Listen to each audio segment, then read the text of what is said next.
Hello, teachers! I hope you're doing well, and welcome to another lesson of Thinking Forward. Today, we're going to be learning a very interesting topic, which is related to our daily routine or the activities that we do every day. So, let's get started. Hola, estimados profesores, bienvenidos a otra lección de su curso Thinking Forward.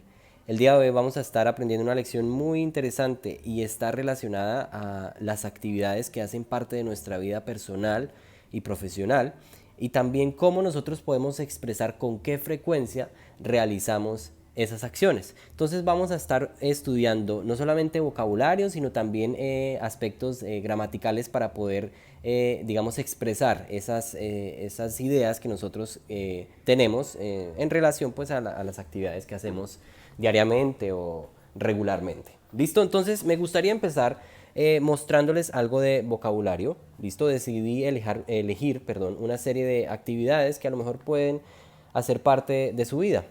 La primera, play golf, es muy transparente, significa jugar golf. Drink coffee, tomar café. Go jogging en español significa ir a trotar o salir a correr, ¿sí? Pueden utilizarse en esos dos contextos, pero más que todo ir a trotar. Receive phone calls, esta acción es la que a lo mejor la mayoría de nosotros o la que digamos hacemos con más frecuencia, recibir llamadas, ¿no? Telefónicas. Y la última, go to the gym, ir al gimnasio. Entonces, ¿cómo nosotros podemos expresar estas actividades? Voy a alumbrar un poco más el brillo de la pantalla, perdón. ¿Ok? ¿Cómo podemos expresar la frecuencia con la que hacemos estas actividades? Hay que tener en cuenta algo muy importante. En inglés y en muchas lenguas existe algo que se llaman los frequency adverbs, que significan los adverbios de frecuencia. ¿Y para qué se utilizan? Para expresar la regularidad con la que nosotros realizamos cualquier actividad que haga parte de nuestra vida.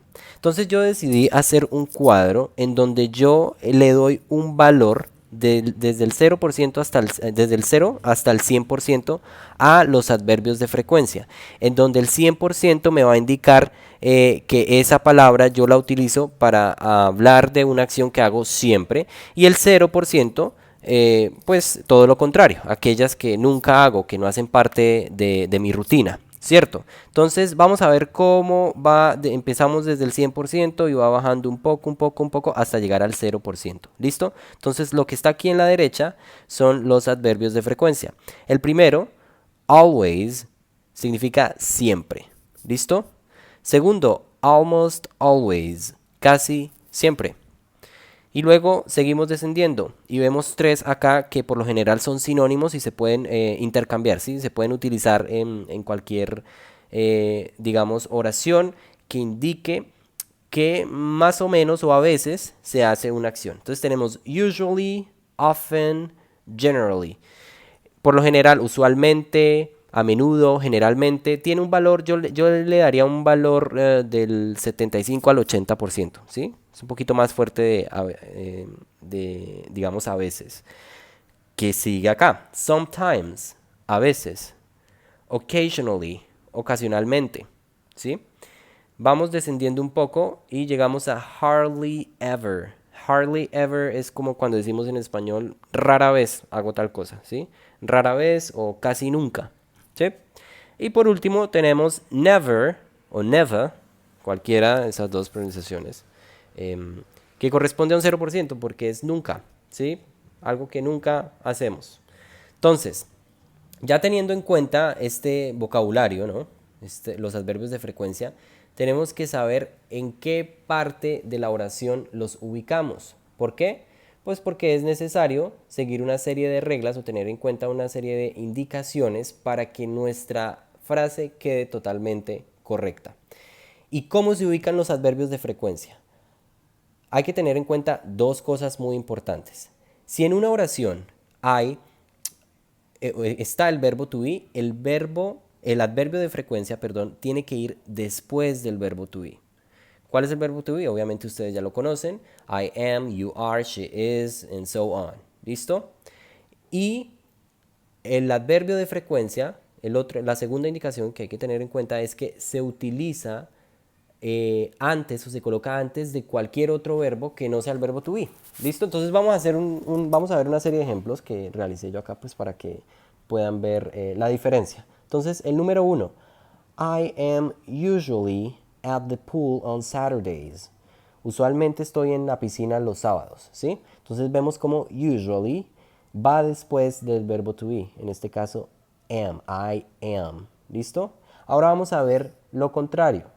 Lo vamos a colocar antes de los otros verbos. Y tenemos el segundo ejemplo. He never goes to the pool on Saturdays. Él nunca va a la piscina los sábados. Entonces vemos como never va antes del verbo go, que está conjugado, ya que es tercera persona, ¿no? Goes. He never goes to the pool on Saturdays, perdón. Algo que yo quiero que ustedes tengan en cuenta es que en la tercera persona del singular, en presente, el hecho de utilizar un adverbio de frecuencia no afecta la conjugación del verbo. O sea, es decir, lo vamos a dejar, si es tercera persona, lo tenemos que conjugar normal. ¿Listo? Esos a veces son errores que, digamos, cometen pues los aprendices del inglés como lengua extranjera, ¿no? Entonces, para que lo tengan en cuenta. He never goes to the pool. ¿Listo? ¿Por qué? Porque pues estamos hablando de la tercera persona. Y vamos a colocar otro ejemplo. Revisar otro ejemplo. She always drinks coffee at work. Un ejemplo de acá de arriba. Drink coffee. ¿Listo? ¿Por qué coloqué ese? Recuerden, porque estoy hablando de she. She, que es parte de la tercera persona, ella. O podemos cambiarle el nombre. Caroline. Carolina. Siempre, y voy a colocar este adverbio en negrilla para resaltarlo. ¿Listo? Caroline always drinks coffee at work. Ella siempre toma café en el trabajo. ¿Listo? Ahora, otra cosa que quiero que tengan en cuenta. Sometimes, estos de aquí. Sometimes, occasionally, estos adverbios por lo general pueden ir al comienzo o al final de la oración, ¿sí? En el caso de sometimes, está bien colocarlo al comienzo de una oración, ¿sí? O al final, ¿sí? No importa, es digamos como algo flexible de este caso. Pero por lo general la gente lo utiliza si ya vienes antes del verbo principal de la oración o al comienzo de la oración, como lo hice aquí en el ejemplo número 4. Sometimes I watch a movie with my family on the weekend. A veces veo una película con mi familia los fines de semana. Entonces, en realidad este tema es muy sencillo. Solo hay que tener en cuenta un par digamos, aspectos para colocar bien los adverbios de frecuencia y así poder decir nuestra rutina pues, con mayor precisión. ¿Listo? Ahora, ¿qué vamos a hacer? Voy a mostrarles una hoja de trabajo que voy a adjuntar a la plataforma de Classroom. ¿Por qué? Porque vamos a estudiar estos adverbios de frecuencia en un contexto laboral, ¿sí? Vamos a hablar sobre workplace o el lugar de trabajo. Entonces, bueno, esta es la hoja de trabajo que voy a adjuntar. Pues les recomiendo que pues una vez la tengan, la descarguen, pues la estudien. ¿Por qué? Porque les va a ayudar a aprender vocabulario nuevo sobre distintos trabajos, distintas profesiones. Y también, digamos, hay un diálogo en donde ustedes pueden, digamos, utilizar ese vocabulario que van a aprender. ¿Listo? También hay un ejercicio de matching, digamos, para relacionar acciones que por lo general se hacen en el lugar de trabajo, ¿no? Y por último, esto es lo que yo quiero que ustedes hagan, esto es lo que van a hacer. Tienen un cuadro, van a hacer el punto número 4, ¿listo? ¿Qué tienen acá? Tienen una serie de rutinas o de actividades, ¿cierto? Como sign contracts, drink coffee, que ya la vimos, operate a machine, receive phone calls, take a break, attend a conference, fix problems, serve customers, ¿sí? Una serie de vocabulario y ustedes van a utilizar los adverbios de frecuencia que acabamos de estudiar, ¿sí? Esto de acá, para responder o para indicar al frente de cada actividad con qué frecuencia la realiza. ¿Listo? Esto lo vamos, digamos, a practicar. Es como una especie de reporte. Este reporte, pues, lo van a decir en la próxima sesión simultánea que tengamos el fin de semana. Entonces, eso es todo por hoy. Estimados profesores, si tienen alguna duda o sugerencia, la pueden hacer ya sea por el correo o por la plataforma de Classroom. Okay? Have a great weekend and see you next weekend. Bye bye.